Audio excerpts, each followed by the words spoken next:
एक निठल्ला आलसी और कामचोर रामू अपने बूढ़े पिता हरिलाल के साथ रहता था। हरिलाल की पत्नी रामू के बचपन में ही गुजर गई थी। तब से हरिलाल उसका ध्यान रखता था, लेकिन हरिलाल परेशान हो चुका था उसके आलसीपन से। वह कोई काम नहीं करता था और दिन भर आराम करता रहता था। अरे बेटा, अब तो मैं बूढ़ा हो चुका हूँ। अरे कम से कम अब तो तू काम कर लो। अगर तू ऐसे ही आराम करता रहा ना तो देखना, एक दिन तू बहुत पछताएगा। तेरे बस का काम तब होगा नहीं, तब तू मुझे याद करेगा। अरे पिताजी, क्यों हर समय चिल्लाते रहते हो? अरे कम से कम कभी तो चैन से आराम कर लेने दिया करो। लेकिन तुम्हारी तो आदत पड़ चुकी है चिल्लाने की। अरे अभी तो मेरी जिंदगी मस्त तरीके से चल रही है, लेकिन जो आगे होगा सो देखा जाएगा। लेकिन कृपया करके अभी मत चिल्लाइए ना। रोज रोज आपके चिल्लाने से मेरा सर फटा जा रहा है। रामू के पिता हरिलाल रामू को समझाने की कोशिश करता था, लेकिन रामू को बहुत बुरा लगता था और उनका समझाना उसे चिल्लाने जैसा लगता था। इसीलिए हरिलाल भी उसे समझाने की कोशिश नहीं करता था, क्योंकि वह जानता था अब यह सुधरने वाला नहीं है। इसीलिए हरिलाल हर समय उदास और निराश रहता था। एक दिन हरिलाल और उसी गांव का दूसरा आदमी श्यामलाल दोनों एक साथ बैठे हुए थे और आपस में बातें कर रहे थे। अरे भाई श्यामलाल, मेरा बेटा रामू अब तो मेरी बातों को बिल्कुल भी नहीं मानता। अरे मैं जब भी उसे समझाने की कोशिश करता हूँ तो वह उल्टा मुझ पर ही चिल्लाने लगता है। अरे अब मुझे कुछ समझ में नहीं आ रहा कि अब ये कैसे सुधरेगा। देखो भाई हरीलाल, इसको सुधारने का सिर्फ एक ही रास्ता है, और वह है कि इसकी शादी। अगर तुम इसकी शादी कर दोगे तो वह घर की जिम्मेदारी समझने लगेगा और फिर अपना और अपनी पत्नी का पेट पालने के लिए मेहनत तो जरूर करेगा। बस मेरी समझ में उसे सुधारने के लिए बस यही एक रास्ता है।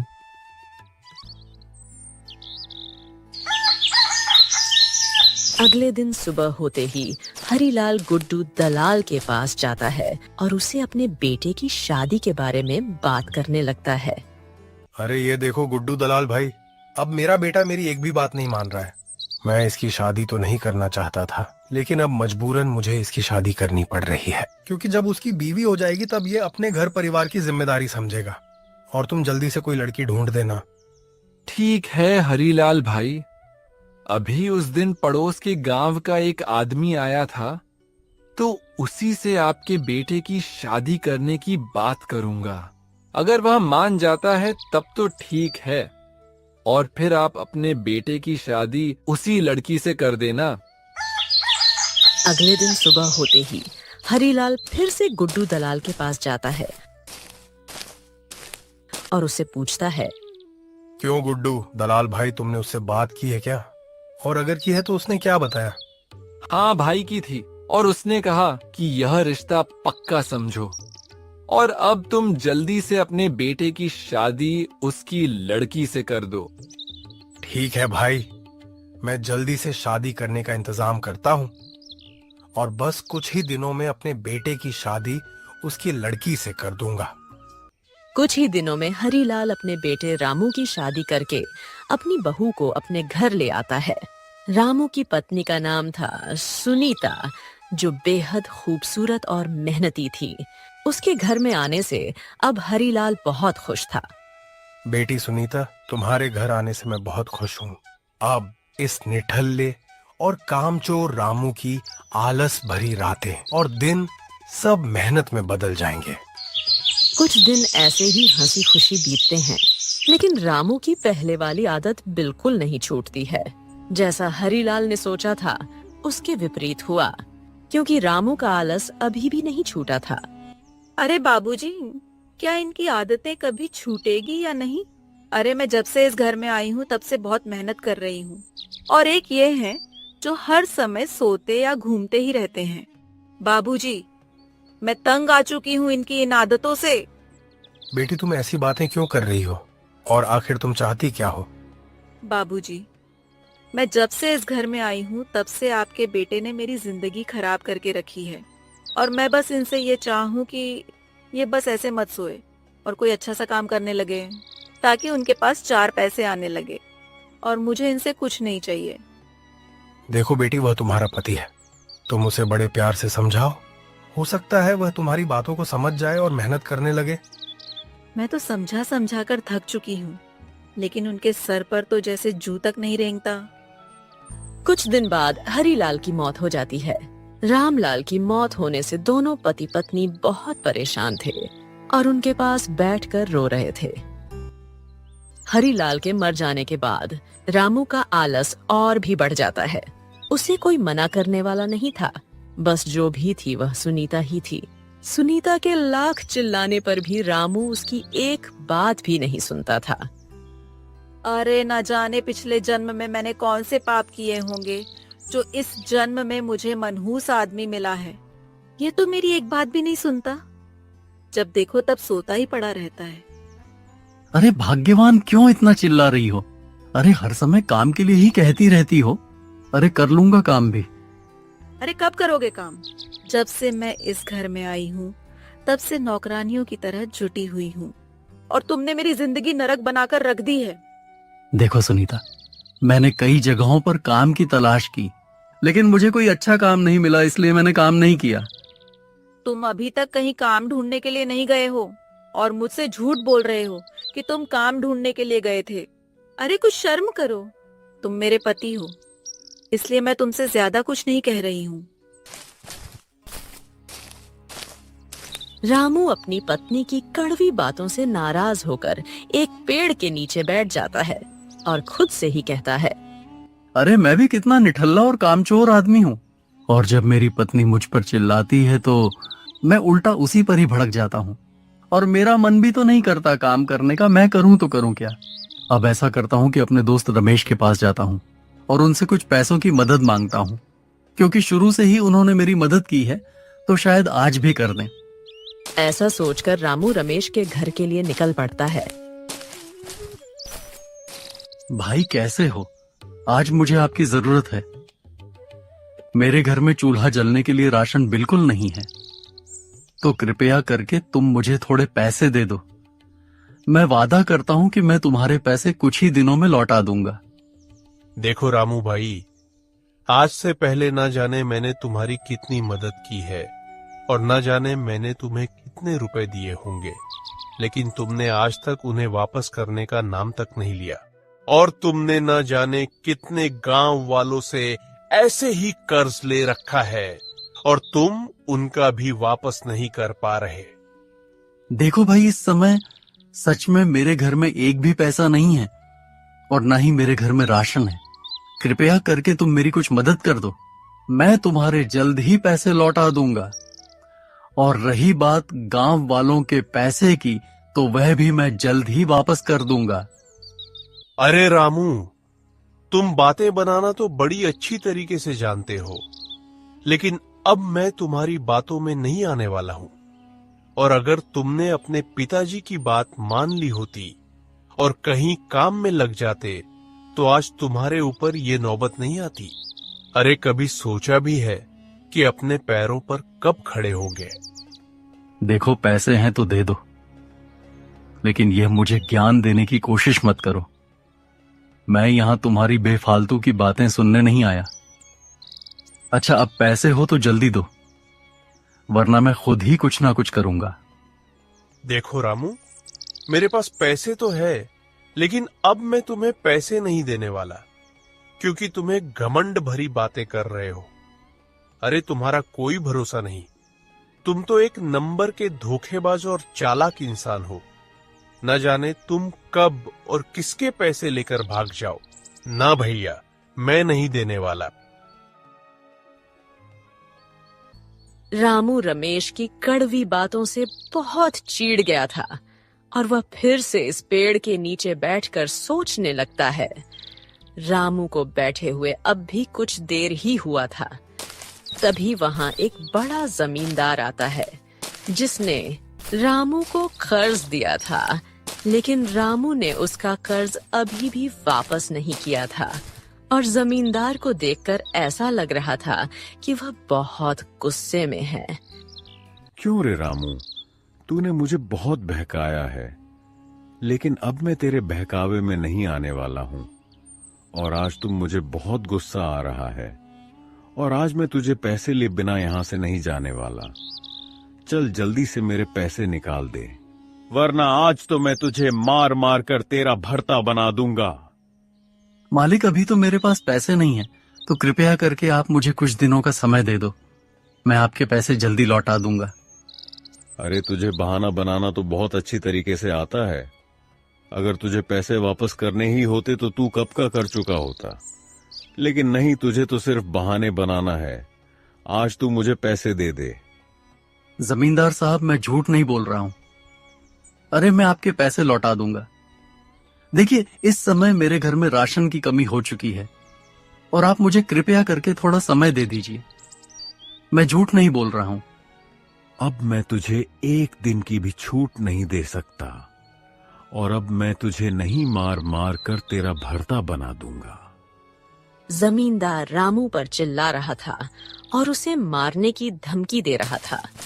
तभी वहां सुनीता आ जाती है और जमींदार से कहती है, जमींदार साहब, इन्हें माफ कर दो और इन्हें छोड़ दो। मैं वादा करती हूँ कि यह कुछ ही दिनों में आपके पैसे लौटा देंगे। आप मेरी बात पर यकीन कीजिए जमींदार साहब। ठीक है सुनीता, मैं तुम्हारी बातों पर यकीन कर रहा हूं और तुम्हारे ही कहने पर मैं इसे छोड़ रहा हूं, वरना आज तो मैं इसे मार ही डालता। और रे रघु, तू जल्दी से पैसे चुका देना। घर जाकर सुनीता रघु पर बहुत चिल्लाती है और उसे डांटती भी है। अरे तुम्हें तनिक भी हया शर्म है? अरे मैं तुम्हें कब तक ऐसे पीटने से बचाऊंगी? और अब तुम पर बहुत बड़ी मुसीबत है, क्योंकि अब तुमने जमींदार के पैसे जल्दी नहीं लौट आए तो पता नहीं वह तुम्हारे साथ क्या करेगा और तुम्हारा क्या हाल करेगा। हाँ सुनीता, तुम बिल्कुल ठीक कह रही हो। अब मुझे काम करना ही पड़ेगा, क्योंकि मुझे जमींदार का कर्ज चुकाना है। अरे कल मैं सुनीता से तो कह दिया था कि मैं काम करूंगा, लेकिन मेरा तो काम करने का बिल्कुल भी मन नहीं कर रहा है। आखिर मैं काम देखूं तो देखूं कहां? रामू यह सोच रहा था कि आखिर वह काम देखे तो देखे कहां। तभी उसकी नजर अपनी गाय पर पड़ती है। तभी उसके शैतानी दिमाग में तूफानी आइडिया आता है। अरे हाँ, मैं अपनी गाय के लिए चारा काटने के लिए नहीं जाता हूं, तो मुझे याद भी नहीं रहता कि मेरी गाय भी है। अच्छा, ऐसा काम करता हूं कि इस गाय को ले जाकर मैं जमींदार को दे दूं। इससे उनका कर्ज भी समाप्त हो जाएगा और मुझे काम भी नहीं करना पड़ेगा। रामू अपनी गाय को अपने साथ में लेकर जमींदार के घर के लिए निकल पड़ता है।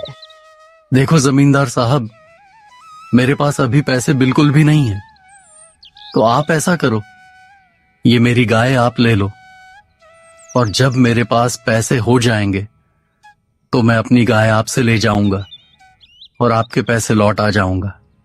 वाह रे रामू, आज तूने किया मेरे मन का काम। चल ठीक है, जब तक तू मेरे पैसे नहीं लौटा देता तब तक ये गाय मेरे पास रहेगी। जमींदार को गाय देकर रामू अपनी पत्नी सुनीता को बताने के लिए जाता है कि आज उसने जमींदार का कर्ज चुका दिया। सुनीता, आज मैं जमींदार का सारा कर्ज चुका दिया है और अब वह मुझसे कभी पैसे नहीं मांगेगा। क्या तुमने जमींदार का कर्ज चुका दिया? अच्छा चलो ठीक है, अब जमींदार हमारे घर जमींदारी दिखाने तो नहीं आएगा, लेकिन मुझे एक बात समझ में नहीं आ रही कि एक ही रात में तुम्हारे पास इतने पैसे कहां से आए कि तुमने जमींदार का कर्ज चुका दिया। सुनीता, हमारे पास वह बूढ़ी गाय थी ना, वही गाय मैंने जमींदार को दे दी और उसी की बदौलत हमारा कर्ज भी खत्म हो गया। अब जमींदार कभी मुझसे पैसे नहीं मांगेगा। सुनीता, आज मैं बहुत खुश हूं, क्योंकि मैं जमींदार को बुद्धू बना दिया। अरे उसके इतने पैसों को मैंने लिया था, लेकिन अपनी बूढ़ी गाय दी। ये तो उसके आधे पैसों की भी नहीं होगी। अरे बुद्धू? जमींदार नहीं, बुद्धू तुम हो, क्योंकि वह बहुत अच्छी किस्म की थी और अब कुछ ही दिनों में वह दूध भी देने लगती, लेकिन तुमने तो उस जमींदार को दे दी। अरे सुनीता, फिर तो मुझे बहुत बड़ी गलती हो गई।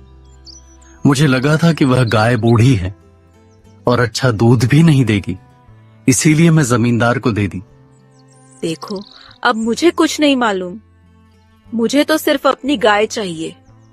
और अब तुम जल्दी से उस जमींदार के पास जाओ और उससे मेरी गाय वापस लेकर आओ। अरे, आज तक तुमने गाय को पानी तक नहीं पिलाया, लेकिन मुझसे बिना पूछे तुमने मेरी गाय उस जमींदार को दे दी। अपनी पत्नी की गुस्से भरी बातें सुनकर रघु घर के बाहर चला आता है और वह सोचने लगता है कि अब गाय वापस कैसे लाएं। अरे, अब तो मुझे पूरा विश्वास है कि जमींदार मेरी गाय वापस नहीं करेगा, इसलिए मैं उसके पास भी नहीं जा सकता। और अब मेरी पत्नी भी बहुत गुस्से में है। बिना गाय घर में उसे बिल्कुल अच्छा नहीं लगता है। और अब मुझे अपनी गाय वापस लेनी है तो मुझे मेहनत करनी होगी। अब मुझे लगता है कि ना चाहते हुए भी मुझे मेहनत करनी पड़ेगी। चलो, कोई बात नहीं, बहुत दिन आराम कर लिया, अब मेहनत भी कर लेते हैं। अगले दिन काम करेगा, ऐसा सोचकर रामू घर को जाता है। उसे खाली हाथ घर में देखकर सुनीता उससे कहती है, क्यों, तुम गाय लेकर नहीं आए और खाली हाथ चले आए हो? बताओ, हमारी गाय कहाँ है? देखो सुनीता, मैं कल अपनी गाय लेने के लिए जाऊंगा, क्योंकि आज तो अब रात होने वाली है। तुम आज रात तक इंतजार करो, कल सुबह गाय तुम्हारे सामने होगी। अगले दिन सुबह होते ही सुनीता देखती है कि रामू घर पर नहीं है, तो वह सोचती है कि अरे, आज इतना सवेरे कहाँ चले गए? और इतने टाइम तो ये जमींदार के घर भी नहीं गए होंगे। मुझे तो कुछ दाल में काला लग रहा है। ऐसा करती हूँ कि रामवीर चाचा के खेतों में जाकर देखती हूँ, कहीं ऐसा तो नहीं यह रामवीर चाचा से पैसे उधार लेने के लिए गए हों। और रामवीर चाचा इतनी सुबह सुबह अपने खेत पर ही होंगे। सुनीता तुरंत रामवीर चाचा के खेतों पर जाती है तो देखती है कि वहां रामवीर चाचा तो नहीं है, लेकिन रामू अकेले ही काम करने में जुटा है। उसको देखकर सुनीता आश्चर्य में पड़ जाती है और रघु से पूछती है, आज आप तो बहुत अच्छा काम कर रहे हो। इतनी सुबह सुबह आप काम कर रहे हो तो मुझे बहुत अच्छा लग रहा है। हाँ सुनीता, अब मेरी आंखें खुल गई हैं।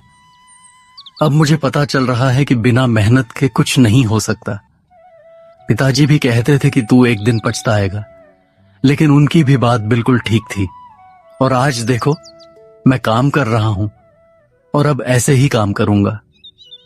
और सुनीता, तुम देखना, कुछ ही दिनों में मैं सारा कर्ज चुका दूंगा और अपनी गाय भी वापस ले लूंगा। ऐसे ही कुछ दिन बीत जाते हैं। फिर एक दिन रामू जमींदार के सारे पैसे चुका देता है और अपनी गाय को अपने घर वापस ले आता है। फिर दोनों पति पत्नी खुशी खुशी अपना जीवन व्यतीत करने लगते हैं।